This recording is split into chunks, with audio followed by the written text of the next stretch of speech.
Passons maintenant à l'intervalle de fluctuation. Alors voyons comment déterminer un intervalle de fluctuation empirique et théorique en fréquence à un seuil donné. Alors, les rappels. Pour alpha appartenant à 0,1 exclu, l'intervalle de fluctuation en fréquence d'une variable aléatoire grand X qui suit une loi binomiale de paramètres n et p au seuil de alpha et l'intervalle a sur n, b sur n, où a et b sont les plus petits entiers compris entre 0 et n, tels que p de x inférieur ou égal à a soit strictement supérieur à 1 moins alpha sur 2 et p de x inférieur ou égal à b soit strictement supérieur à 1 plus alpha sur 2. Donc il faut déterminer a et b. Alors la détermination de cet intervalle permet de savoir si une expérience a priori aléatoire l'est vraiment à un seuil donné. Donc on verra dans l'exemple s'il y a soupçon de triche. Ça peut être effectivement savoir si c'est vraiment aléatoire. Alors une remarque, lorsque vous donnez un intervalle approché de l'intervalle exact, choisissez une valeur par défaut de la borne inférieure et par excès de la borne supérieure.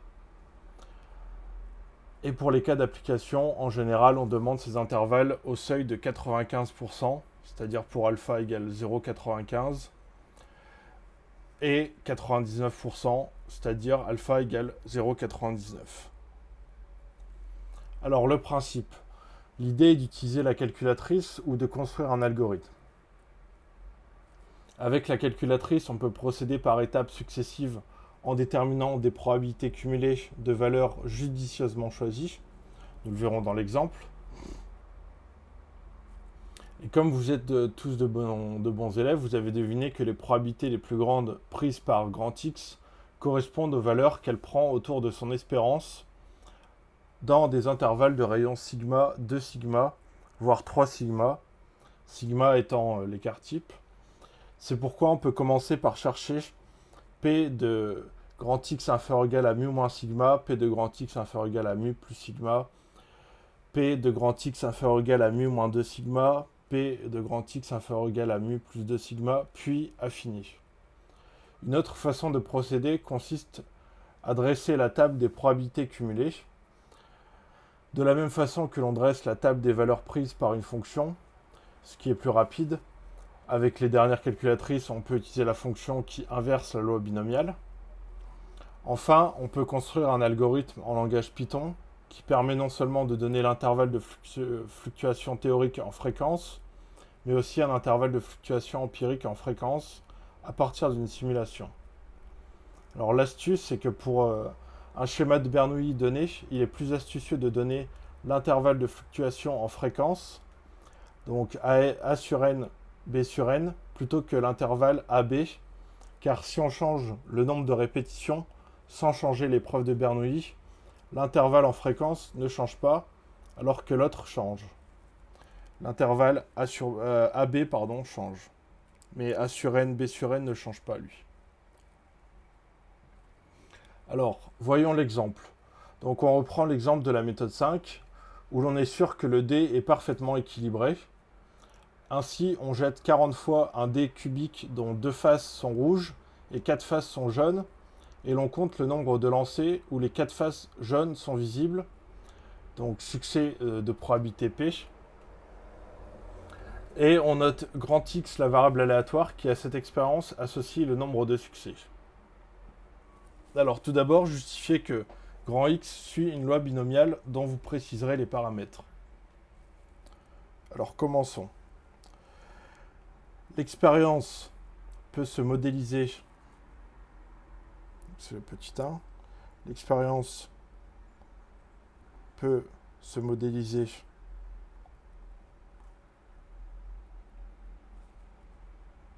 par un schéma de Bernoulli. Toujours cette rédaction.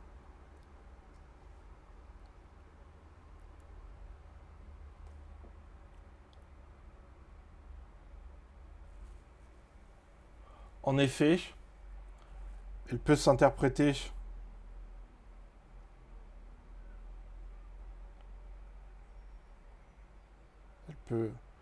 s'interpréter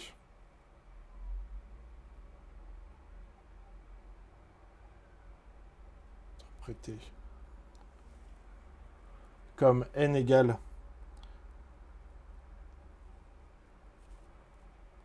40 répétitions indépendantes d'une même épreuve de Bernoulli »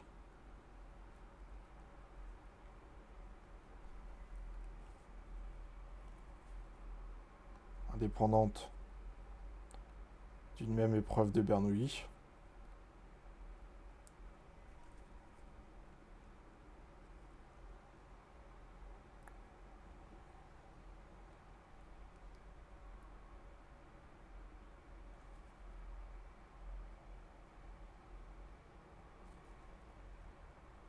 qui consiste à jeter un dé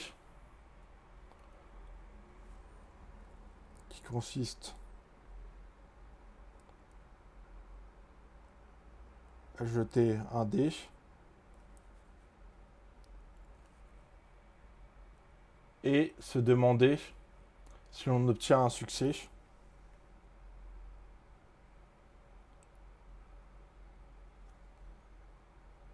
c'est-à-dire les 4 faces jaunes sont visibles.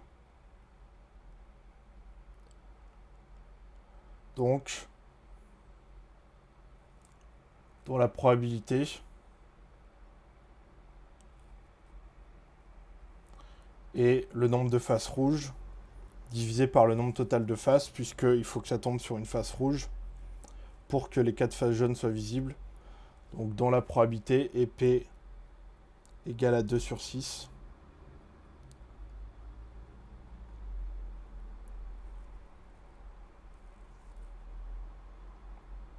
C'est-à-dire un tiers. Ainsi,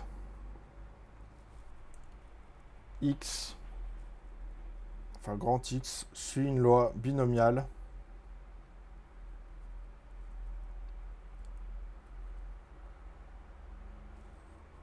de paramètres n égale 40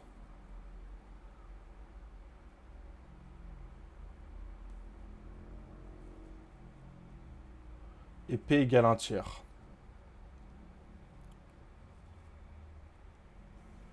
Alors 2. Avec un algorithme, donner un intervalle empirique de fluctuation en fréquence de grand X au seuil de 95% et comparez-le à l'intervalle théorique au même seuil. Alors nous n'allons pas utiliser un algorithme, nous allons le faire à la calculatrice. Comme ça, vous allez bien comprendre comment ça fonctionne. Alors petit 2. L'intervalle de fluctuation, on rappelle comment on l'obtient.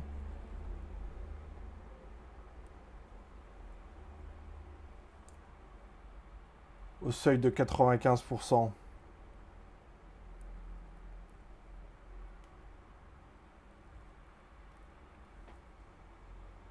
de la fréquence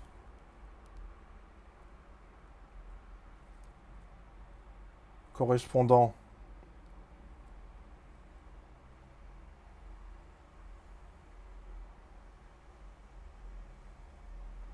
à la réalisation sur un échantillon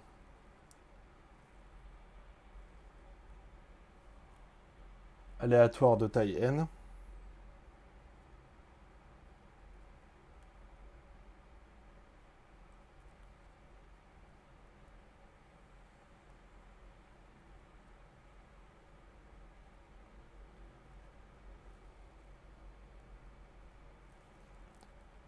Donc n égale 40. De la variable aléatoire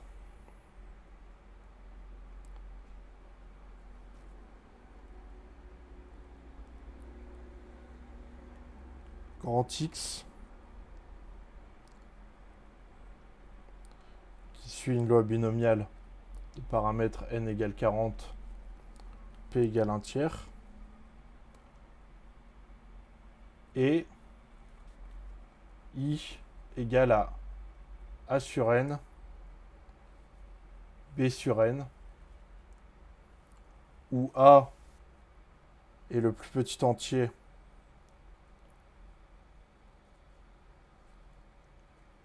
donc là on rappelle le cours y le plus petit entier tel que P de x inférieur ou égal à A est strictement supérieur à 0,025 et B est le plus petit entier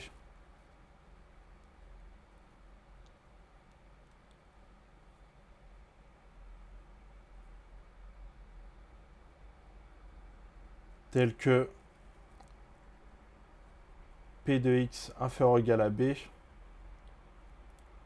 est supérieur ou égal à 0,975.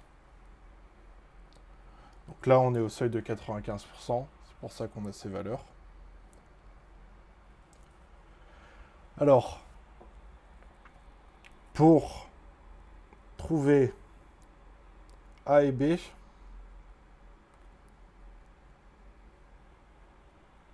on détermine une table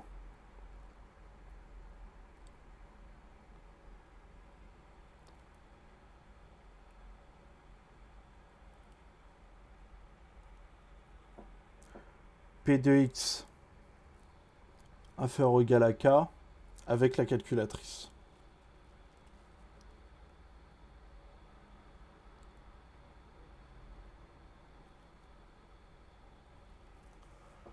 Donc, on commence un petit peu en tâtonnant.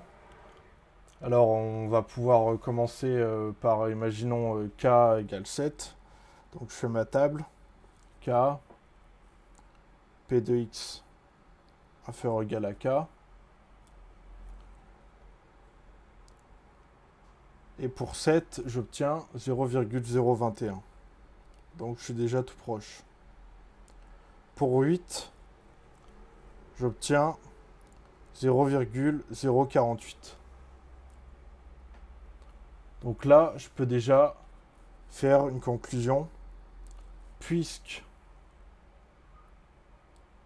P de x inférieur ou égal à 7 est à peu près égal à 0,021 et P de x inférieur ou égal à 8 est à peu près égal à 0,048, on en déduit que A égale à 8.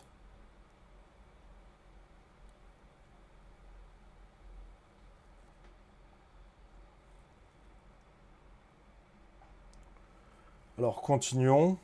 Donc notre tableau. Alors pour 15, on obtient 0,769. Donc on est tout proche, mais pas encore assez. 16, 0,855. Donc ça monte assez vite, donc on va rester dans les alentours. Pour 17, 0,917. Pour 18, 0,956. Donc on n'est plus très loin de 0,975, souvenez-vous.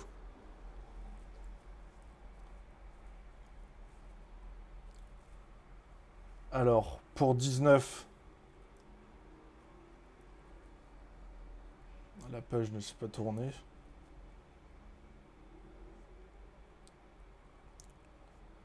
Hop, il y a un petit bug, excusez-moi.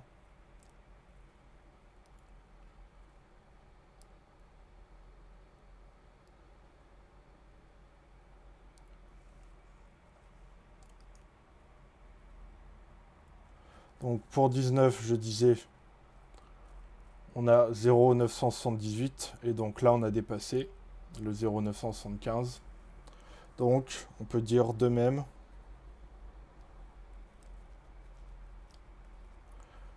P de x inférieur ou égal à 18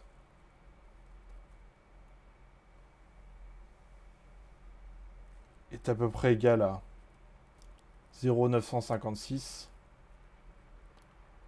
et P de x inférieur ou égal à 19 est à peu près égal à 0,978. Donc, B égale 19. Ainsi, un intervalle de fluctuation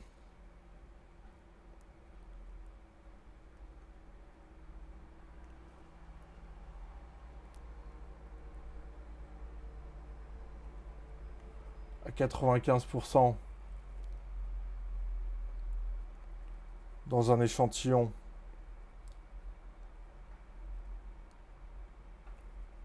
de 40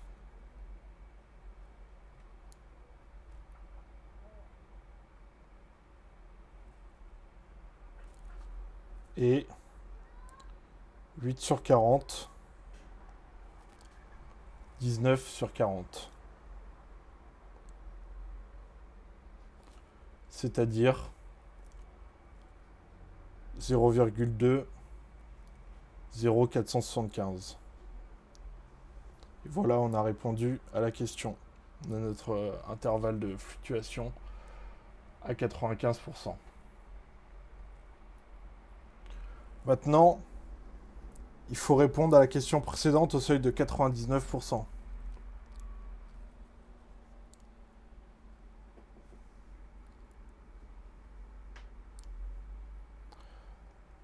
Alors, donc, on va refaire un tableau. Alors, on va commencer avec K, qu'on va choisir. Alors, P de x inférieur ou égal à K. Alors, imaginons, on va commencer à 4. Et on obtient 6,47 10 moins 4. Donc on est encore loin. On peut sauter des étapes. Et on va faire 6. On obtient 0,0079. Donc là on se rapproche. 7. On obtient 0,021.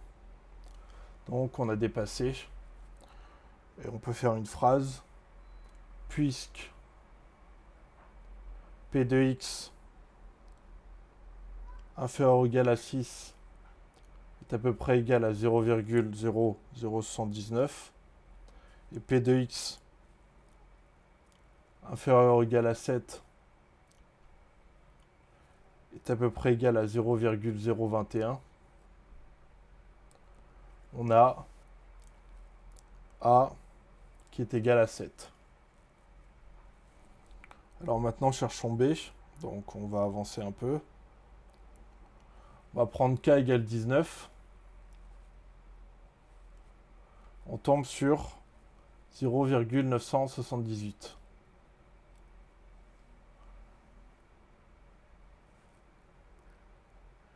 Attention, ici c'est le seuil de 99%, hein, ce n'est plus 95%. Alors on va chercher pour 20 et on tombe sur 0,9904. Voilà, donc on a trouvé B égale 20. Alors puisque P de grand X inférieur ou égal à 19 est à peu près égal à 0,978 et P de grand X inférieur ou égal à 20 est à peu près égal à 0,9904, alors B égale à 20. Donc, un intervalle de fluctuation à 99%, intervalle de fluctuation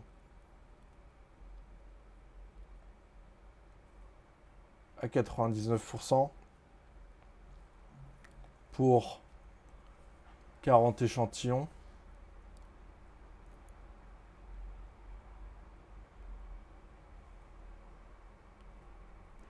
Et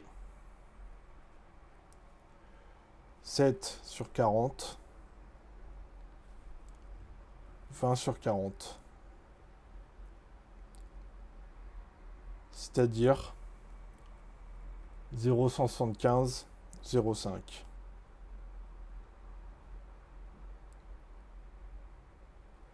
Voilà pour les intervalles de fluctuation. Alors j'espère que vous avez bien compris la technique. Donc il faut y aller par tâtonnement avec la calculatrice et trouver les A et les B en utilisant la calculatrice et donc en utilisant les formules, les formules qui sont directement disponibles sur la calculatrice pour la loi binomiale. Alors on a une dernière question. Oups, je vais faire une nouvelle page.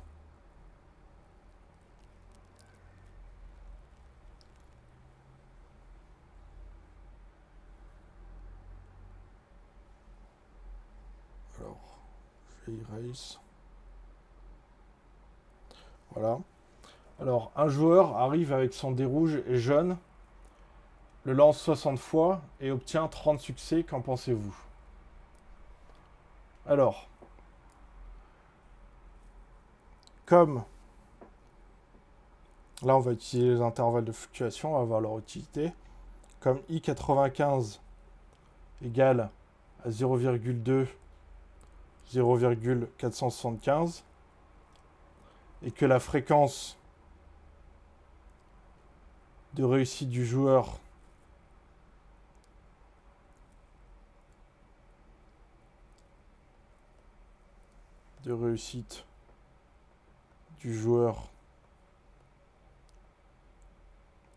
qu'on va noter F. F égale donc 30 sur 60, puisqu'il a 30 succès sur 60 lancés. 30 sur 60 égale à 0,5, n'appartient pas à I95, on est d'accord. Par conséquent, au seuil de 95%,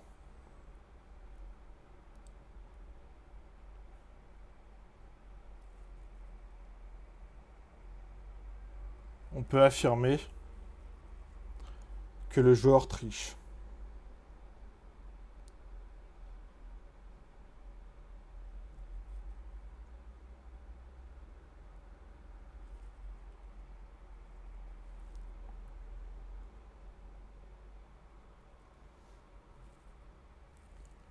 En revanche, comme I99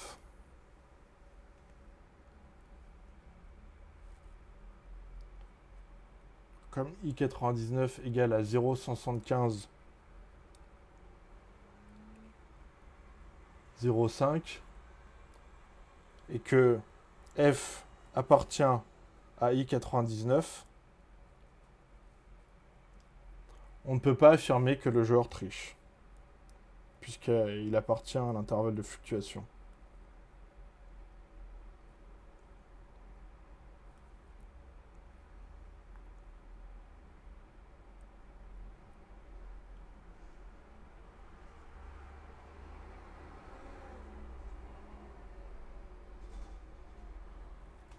Voilà, c'était tout pour les intervalles de fluctuation. J'espère que ça a bien été clair pour vous. Et si vous avez des questions, n'hésitez pas à me les poser. J'y répondrai volontiers et avec plaisir. Voilà, à tout de suite pour la suite.